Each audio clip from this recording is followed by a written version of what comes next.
Welcome to Vicious Whispers with Mark Tullius, your source for horror, sci-fi, suspense, and all things violent. Thank you so much for joining me today on Vicious Whispers with Mark Tullius. At the end of today's episode, we will play something from Twisted Reunion. I kind of forget about my own writing sometimes. This is one of my favorite collections. There are 28 short stories in here. It's the most ratings I have on any book. I think it's like a 4.3, 4.0 on Goodreads, which is pretty good considering all these negative motherfuckers that don't like horror, or don't like my writing. That was something I worked on this week, was just accepting that my style is not necessarily the right style, right? Everyone has their own opinion. And that came about because I finally created a Try Not to Die style guide. I have different roles depending on the book, but looking at language, trying to figure out like, okay, when should I suggest my style over their style?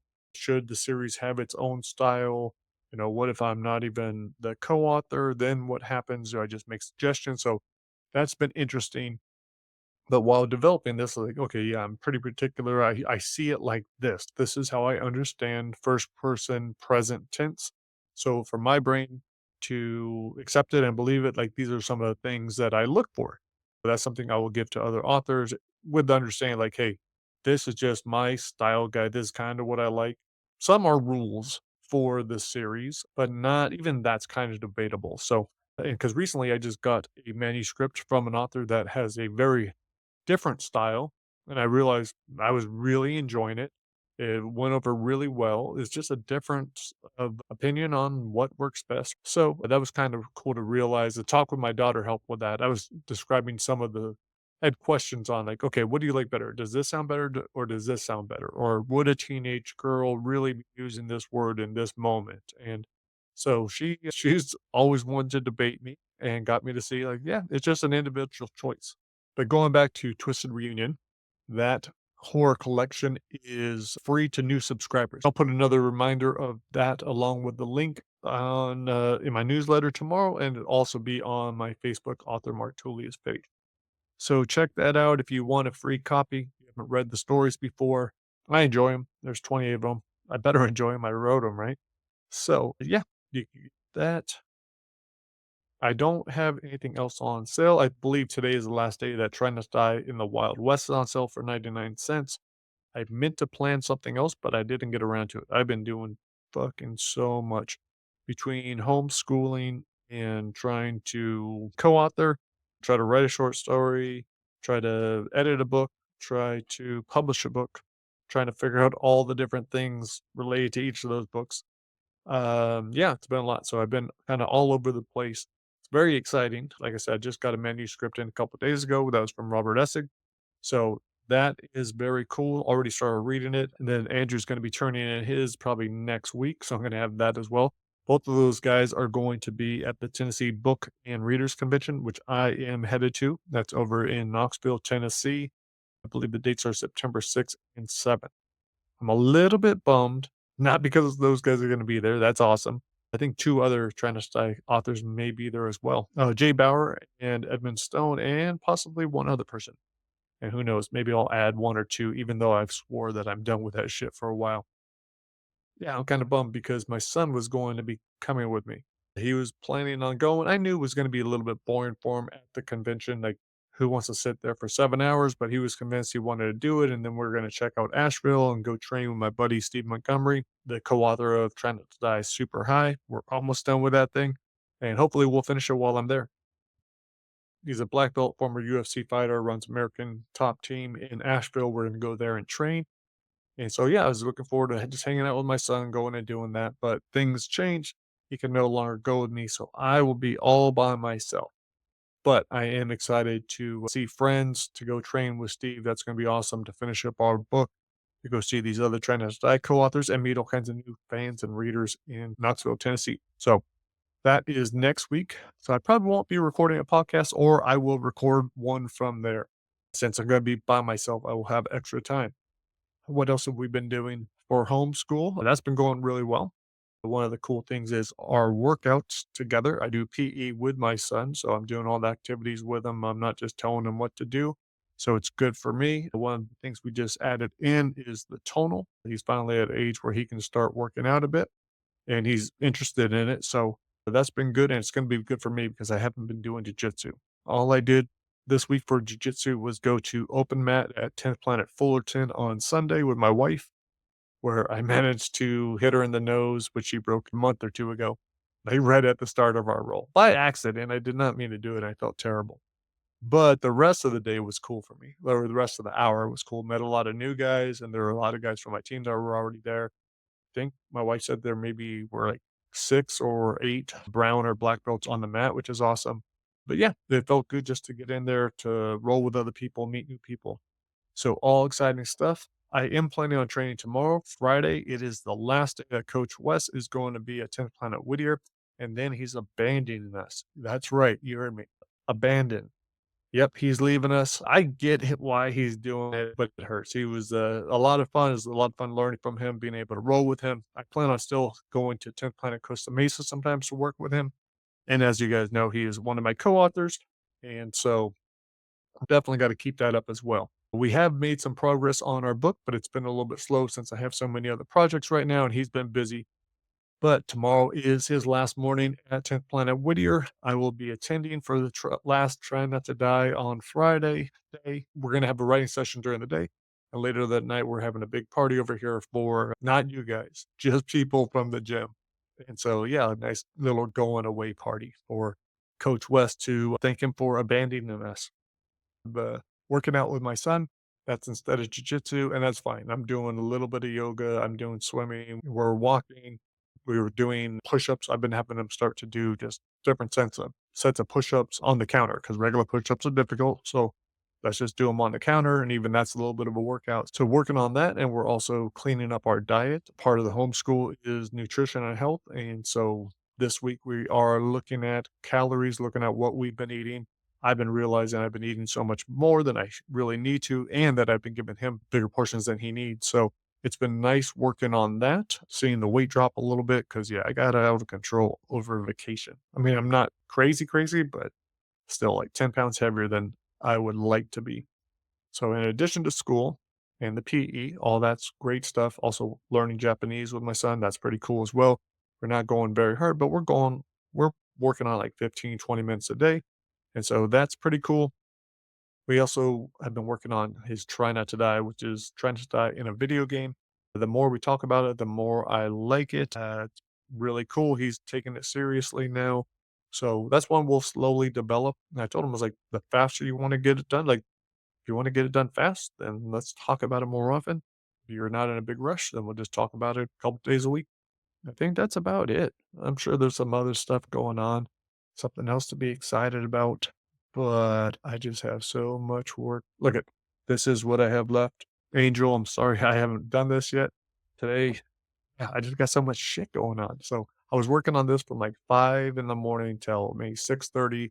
I've already marked it all up and now I'm just putting my notes into the computer, but that part can take a while when I have all these other things going on. Try to do a little bit more today, maybe a little bit more tomorrow, but tomorrow is a Try Not to Die Friday where I'll be working on Try Not to Die in the tournament of Mortem. So that should be exciting. That should be awesome if I survive practice and don't have a heart attack. Because, yep, I'm 52 and these motherfuckers go hard, especially on Fridays. So, wish me the best. We're going to go out on this story from Twisted Reunion. This is T. Quillen narrating H. Dawn I Die. Later.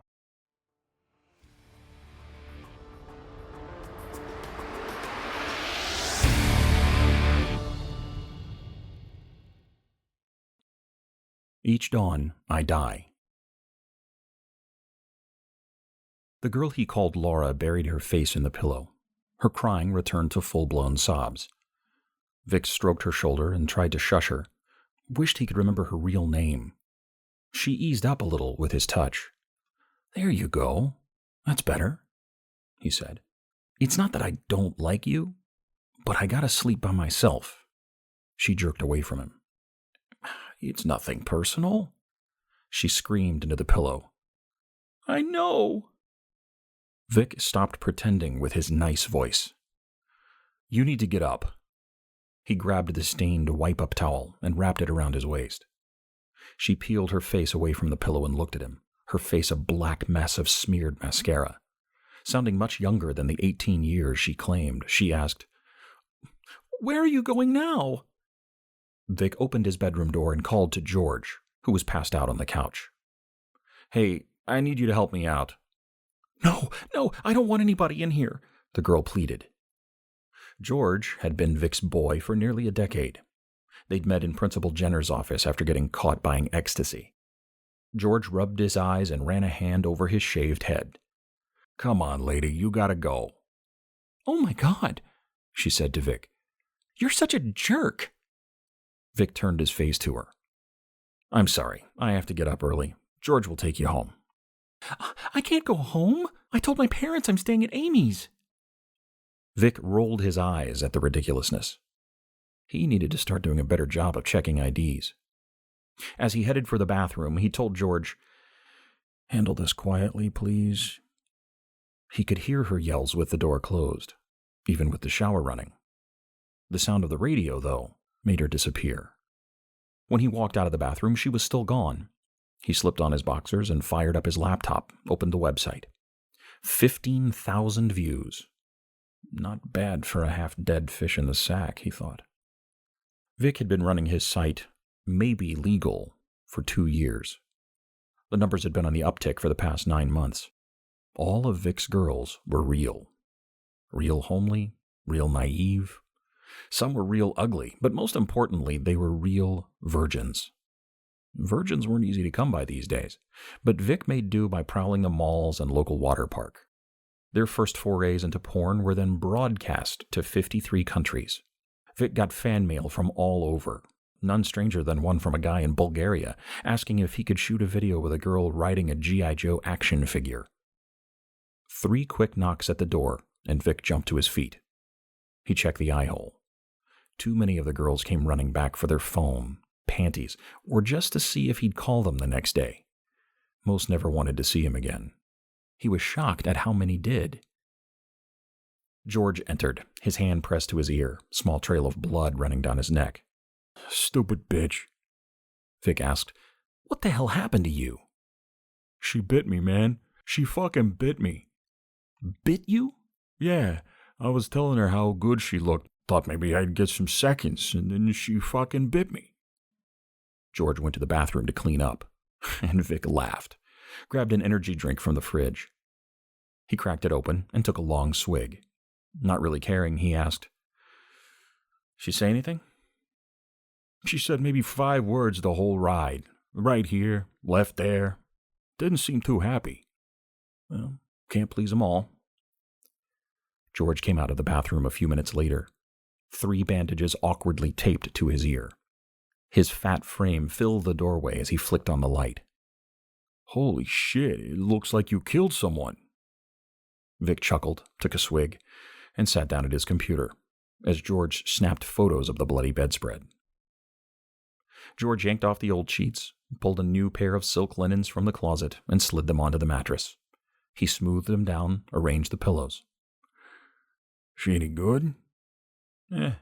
All right." He refreshed the website and said, "Oh, shit. I guess no one cares. She got 34,347 views. Not bad for 2 hours." George shoved the old sheets in the trash bag, twirled it closed, tied the end in a knot. "She was super hot, though." He nodded at the cabinet with the recording equipment. "She know?" "I don't know." George joined Vic in the living room.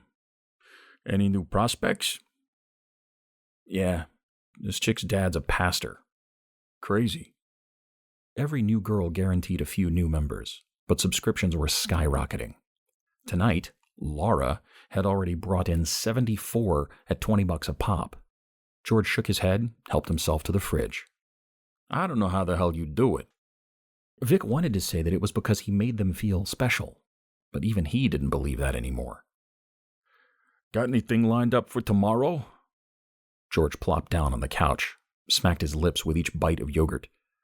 "Need me to stick around, or can I, He was interrupted by a pounding on the front door. "Did you not lock the front gate?" Vic asked. "I did. I always do." Vic shook his head, got up from the computer, but reconsidered answering the door. See who it is. He headed into the bedroom. I'm not here. Another bang. George took another bite of yogurt. They're not here for me. Vic was too tired for this. How much do I pay you? You want to get a real job? George muttered under his breath and headed to the door. He opened it and said, He's not. An old woman in a dark brown dress barged across the threshold, backed George to the wall without so much as a touch, her decrepit finger and long, brittle nails inches from his lips. He pointed towards the bedroom. Vic threw on his robe and barely beat the woman to the doorway, not wanting to get trapped in this room with her. The woman looked Middle Eastern, like her leathery brown skin had been blown dry by wind and sand. Her angry eyes were cold and red from tears. Vic motioned towards the door. You need to get out of here. The woman brought her hand to her mouth, spit in it, and flung the saliva toward Vic. She shouted something that he couldn't understand, but the hatred translated perfectly. Vic wiped the spit from his face, pushed the woman towards the front door. Get out of here before I call the cops, you psycho bitch. Vic looked at George, but George didn't move.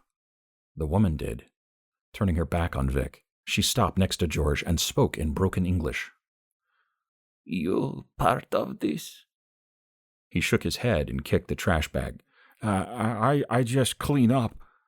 Vic's face still felt wet, but his hand came away dry.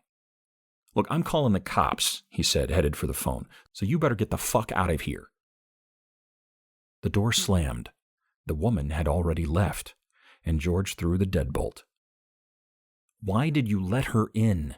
Vic said. George's face was whiter than the time he thought he'd had testicular cancer. Who was she? Vic hurried to the sink and splashed water over his face. How the hell would I know? You've never seen her? There was a large Lebanese community on the south side of town, but Vic rarely went down there. Something about her seemed familiar, though. Maybe from a restaurant. I got no idea. George pointed to the computer. You probably screwed her granddaughter. That wasn't just some random nut job. Chill out. I bet you anything, George said. Vic waved him off and George grabbed the trash bag and camera. I'd be careful, Vic. She could come back. Maybe I'll have to get someone over here that can actually do something about it, Vic said as George left. Vic had hired George because he was big and didn't ask for much money. Maybe Vic needed to spend some serious cash for legitimate protection. The number of girls on the site had climbed to 63, and at least half a dozen of them probably had dads in the picture. Vic threw the deadbolt and walked over to the computer. He wasn't worried, but it'd be good just to make sure. Another fan had called him the Virgin Slayer. He liked that, thought about adding it to his masthead, then scrolled through the photos. He was 3 months deep when Becky's profile and bloody sheet popped up. She'd been his waitress. They'd gone out drinking. He'd brought her home. Waitress. Shit. The old woman had been at the counter. Becky had introduced her as her grandmother. George had been right. How had she found him here? Had Becky actually told her grandmother about what had happened? It had been 3 months ago. Vic couldn't sleep. His bedroom was pitch dark. There was a loud noise outside. It sounded like something scraping his shuttered bedroom window. It's not the old lady, he told himself, ashamed to even think something so stupid. He was on the 3rd floor. It was probably a bird on a window ledge. Still, the old bitch had been in his head all night long. It was almost 6 o'clock. The sun was about to come up and he needed rest for a heavy day at the gym. Vic grabbed a pair of earplugs and a sleep mask from the nightstand. He had one earplug in when the scrape came again, deeper and louder. Stop being a pussy. Vic pulled back the shutters and saw the first rays of light washing away the last of the pre-dawn shadows. He didn't see it right away, not until the scraping continued, a tendril of black mist slowly swirling in the air on the other side of the window. 3 beings took their forms, each floating. The one in the middle looked closest to human. A pale face wearing a black medieval doctor's mask. He wore a dark robe, his bony hand gripping a scalpel. On the other side of him were his henchmen, with heads of jackals and talons for hands. I'm fucking dreaming, Vic said aloud to snap himself out of the nightmare. The trio floated forward, seeped through the edges of the glass. Vic slammed the shutters, but the thick black mist poured through the cracks. They began to solidify, once again taking their previous forms. The henchmen each grabbed an arm and dropped Vic onto the bed, pinning him down, their talons ripping through his flesh. The doctor produced a curved metal tube from his dusty robe, inserted it between Vic's lips. It clinked against Vic's teeth, tore into the back of his throat. Vic studied the doctor's pale, rotting face, searching the black sockets that should have held eyes. The beast's chuckle paralyzed Vic as the blood poured down his throat. The doctor whispered something unintelligible, produced a glass jar filled with spiders and scorpions scrambling over each other. He unscrewed the lid and held it to the tube. Vic's mind screamed as the creatures poured inside him. His body bucked against the henchmen who were holding him down. Soon the container was empty. The death doctor tossed it aside. Vic never heard it hit the floor. He couldn't breathe, his windpipe clogged, and thousands of bristly feet finding their way up from every path, fire-filled stings blurring his thoughts. Vic had never wanted to die until this moment. He opened his eyes and found the death doctor's decaying face just inches from his own. His foul breath tinged with rotting meat seeped through the mask. He pulled the tube from Vic's throat, then slid a magnifying monocle from his robe, placed it where his right eyeball should have been. A small silver dot in the eye socket grew larger in the glass. The doctor pinched Vic's cheeks and peered down his swelling throat. Vic couldn't understand the doctor's words, but he recognized the language.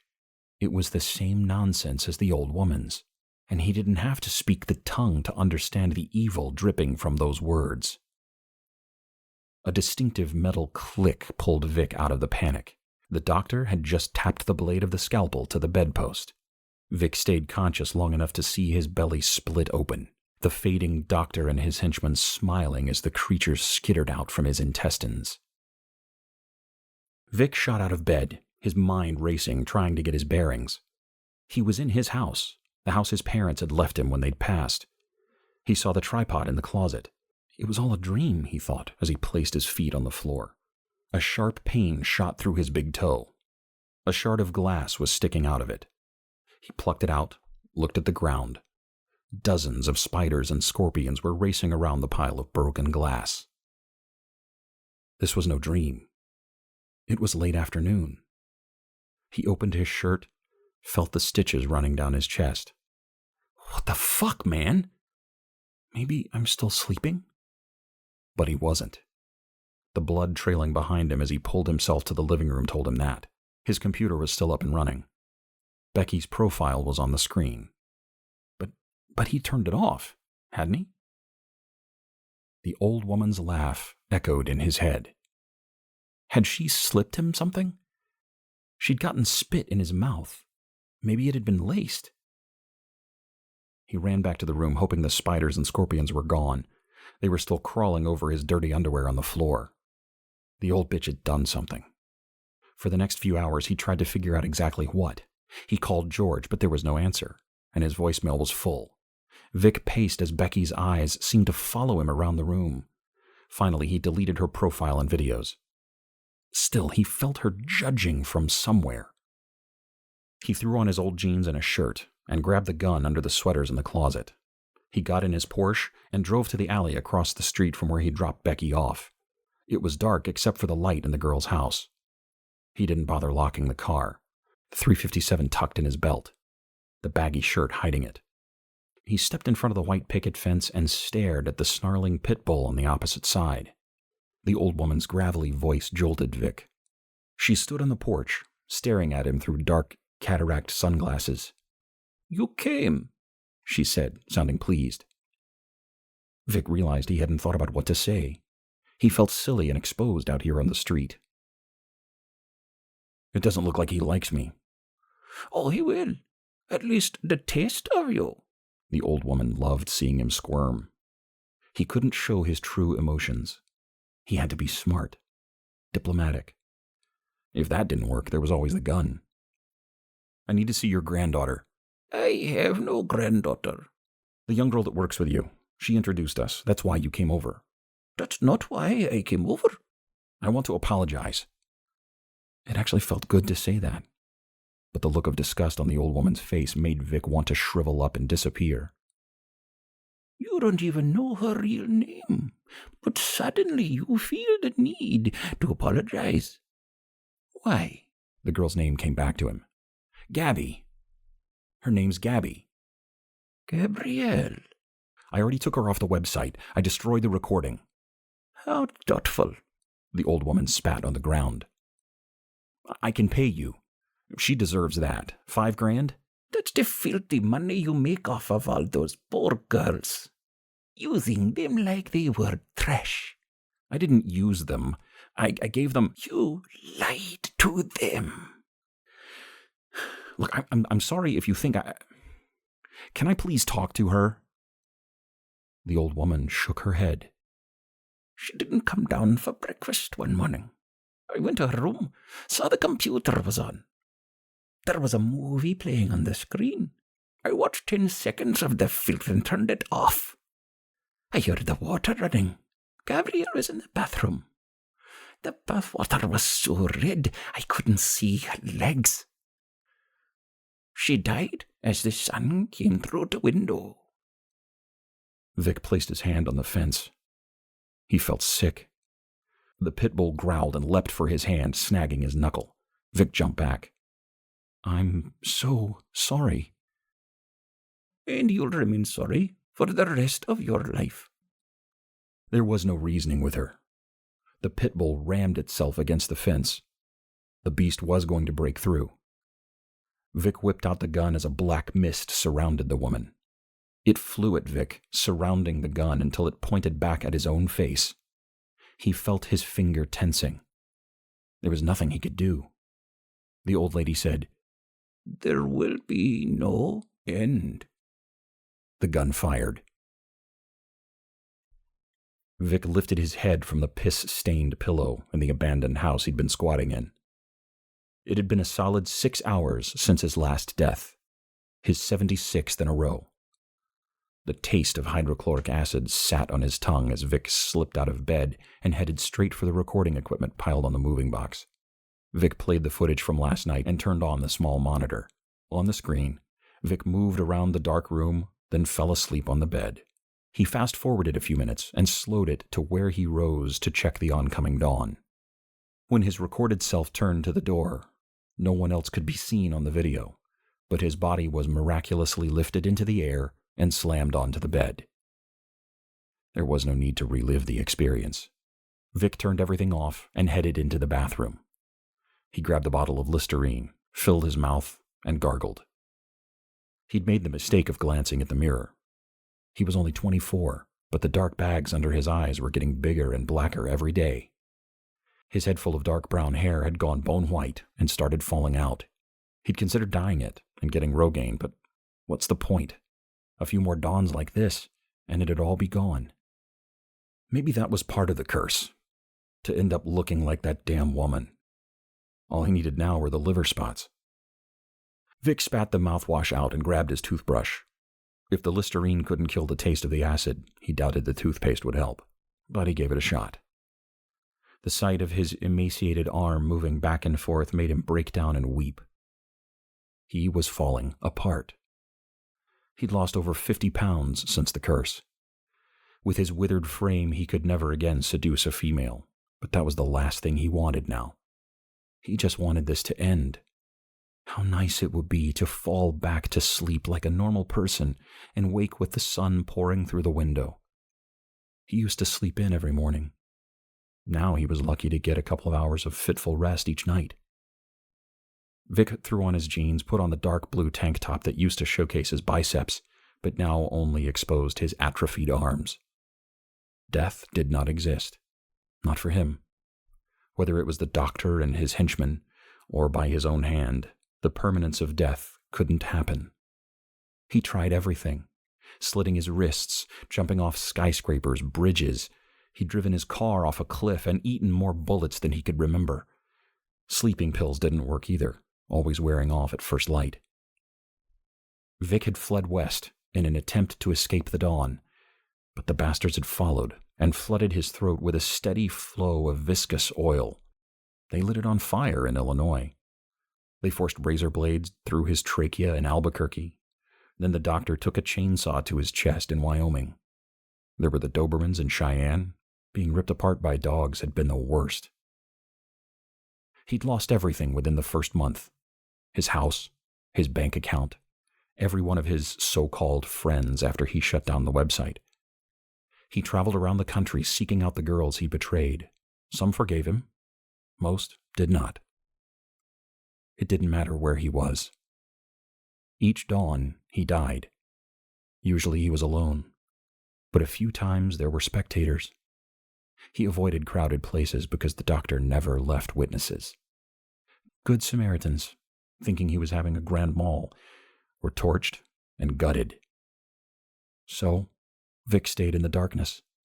He ate whatever scraps he found in dumpsters, drank his belly full of cheap wine, hoping to numb the pain. But the doctor would leach his blood until he was sober enough to feel the blade. Vic prayed for natural causes to eventually strip him of his strength. Prayed the doctor would one day grow tired and find someone new. But each morning he'd rise and see that wretched sun.